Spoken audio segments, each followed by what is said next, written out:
है। आइए हम लोग आज एक फलन के कॉन्सेप्ट को देखते हैं। फलन फलन का कॉन्सेप्ट जो होता है जिसको इंग्लिश में हम लोग फंक्शन कहते हैं। ठीक है, फंक्शन फंक्शन में बतलाया गया है कि अगर दो सेट हो और दो सेट में अगर जो है समुच्चय ए का सेट ए का प्रत्येक अवयव का एक जो है प्रतिबिंब समुच्चय बी में हो। जैसे समुच्चय ए का एक एलिमेंट समुच्चय ए के प्रत्येक एलिमेंट का एक इमेज बी में हो, ए से बी में हो तो ए से बी में फलन कहा जाता है। और फलन को f such that A tends to B से डिनोट किया जाता है। समुच्चय ए का प्रत्येक एलिमेंट का एक इमेज सेट बी में हो। If A and B are two non empty set then every element of set A has unique image in set B then function are defined from A to B. यानी कि अगर दो set हो तो समुच्चय ए के प्रत्येक जो है अवयव का एक इमेज समुच्चय बी में मिले तो ए से बी में फलन कहा जाता है। जैसा कि आप देख रहे हैं ये फलन हुआ और फलन देखेंगे और यहाँ फलन का एक कॉन्सेप्ट है कि अगर ए अगर बी दिया हो और यहाँ से अगर सेट मिल रहा हो, देखेंगे देखिए अब इसका दो इमेज हो गया सेट बी में तो ये फलन नहीं होगा, इसको फलन हम लोग नहीं कहेंगे।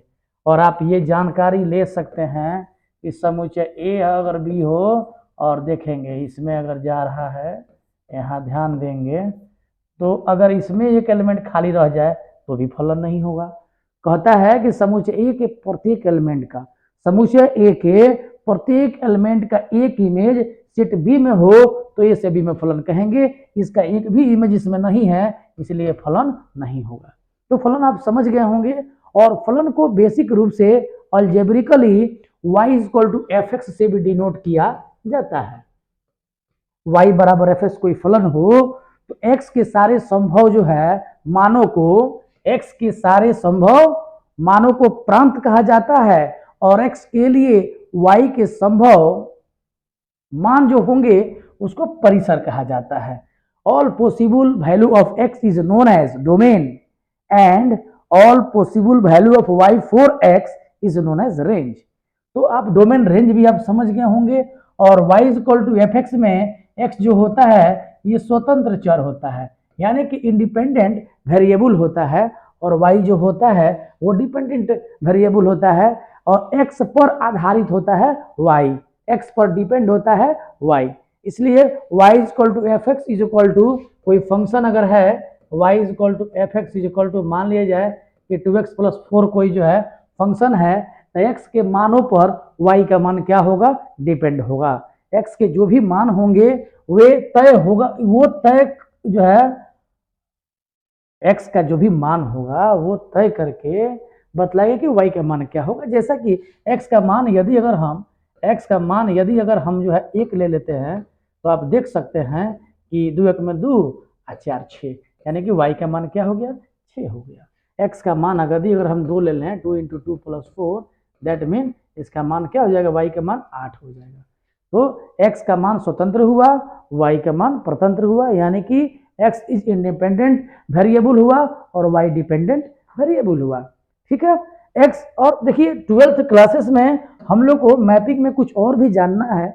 जैसे एक फंक्शन है 1 1 फंक्शन, 1 1 का मतलब होता है एकाकी।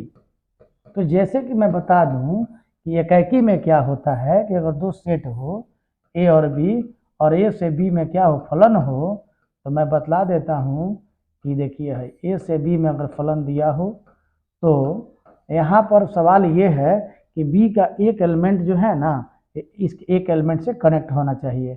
ये आपका 1 1 हुआ। आप देख सकते हैं कि आप अगर ऐसे हो जाए तो ये 1 1 नहीं हुआ। ठीक है, क्योंकि बी का एक एलिमेंट जो है ये ए के दो एलिमेंट से क्या है, कनेक्टेड है। तो ये आपका 1 1 ये हुआ, 1 1 ये नहीं हुआ। जो फंक्शन 1 1 नहीं होता है वह क्या होता है, मेनी वन होता है। ये मेनी वन का मतलब होता है बहु एकाकी।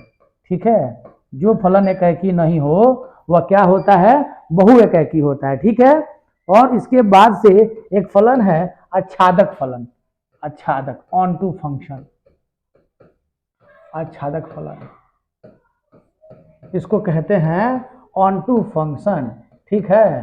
तो ऑन टू फंक्शन में मैं बतला दूं आपको कि अगर यहाँ सेट अगर दिया हो ए और ये बी दिया हो, ए से बी में फलन हो, तो देखेंगे कि ए से बी में अगर फलन जा रहा है तो सबसे बड़ी बात यही है कि इसमें एक भी एलिमेंट खाली नहीं रहना चाहिए।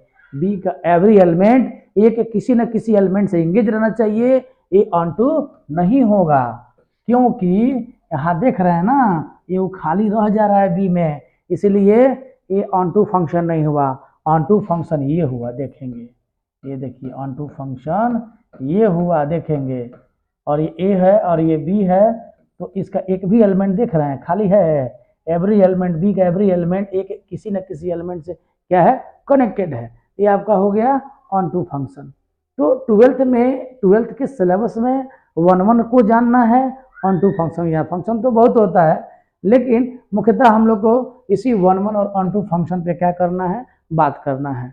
कुछ और भी बेसिक जो है कॉन्सेप्ट था, जैसे फंक्शन को ग्राफ के द्वारा, ठीक है ना, ग्राफ के द्वारा भी हम लोग जज करते हैं, लेकिन ग्राफ के द्वारा उसी फंक्शन को जज किया जाता है जो फंक्शन क्या हो, आर से आर में हो, जो फंक्शन रियल नंबर से रियल जो है नंबर में डिफाइंड होगा, और उसका 1-1 ऑन टू टेस्ट करना है, उसके लिए हम लोग ग्राफ का मेथड यूज करते हैं। इसके लिए थोड़ा सा मैं आपको बतला दूं कि f x is equal to x, ये लीनियर है, इसका ये रैखिक फलन है। इसका ग्राफ अगर रफ ग्राफ देखा जाए तो स्ट्रेट लाइन से जाता है इसका ग्राफ, ठीक है। ये काम आएगा फंक्शन को टेस्ट जो है करने में, x x dash y y dash. इसके बाद से एक फंक्शन है f x is equal to x square, ये स्क्वायर फंक्शन है, इसका ग्राफ जो है यू शेप में जाता है, ठीक है।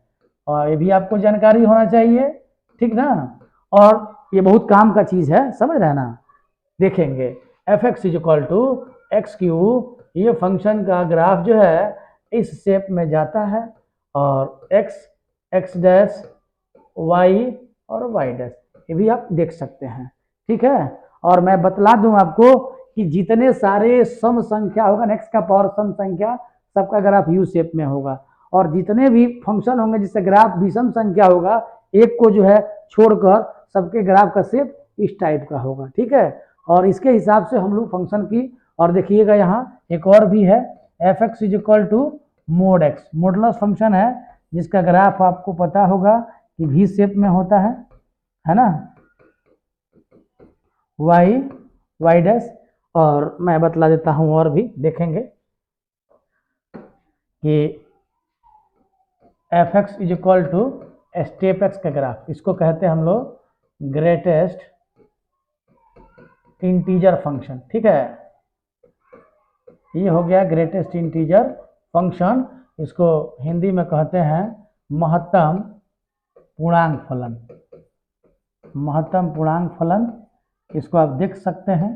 और इसका ग्राफ जो है बहुत ही बेसिक ग्राफ होता है, देखेंगे ग्राफ यहाँ पर आके खाली हो जाएगा, फिर यहाँ पे आके खाली हो जाता है, फिर यहाँ पे आके खाली हो जाएगा, फिर यहाँ पे आके खाली हो ग्राफ इसका, यहाँ से ग्राफ जो है इस शेप में रहता है, x x dash y y dash. ये ग्राफ इसका टूटता जाता है, ये ओरिजिन है, और जब कभी मौका आएगा तो इस ग्राफ को मैं खींच के जो है दिखलाऊंगा। और ये जानकारी होना चाहिए, भी जान लिया जाए कि स्टेप एक्स है ना, ये अगर 0 स्टेप हो, स्टेप 0, तो इसका मान 0 ही रह जाता है। 0 अगर 1 हो तो भी 0 हो जाएगा, 0.2 हो तो भी 0 हो जाएगा, 0.9 हो तो भी 0 हो जाएगा। ये सब है ग्रेटेस्ट इंटीजर फंक्शन का कॉन्सेप्ट है। अगर ये 1 है तो 1 ही रह जाएगा, उसी तरह -1 है तो -1 रह जाएगा, लेकिन -1.2 हो तो -2 हो जाएगा, -1.3 हो तो भी -2 हो जाएगा, ठीक है। ये फलन का बेसिक जो है आइडिया है, और इन सब का यूज पड़ेगा फलन के 1-1 और ऑन टू टेस्ट जो है करने में। इस जो है वीडियो में आज के लिए इतना ही, मिलते हैं अगले वीडियो में, धन्यवाद।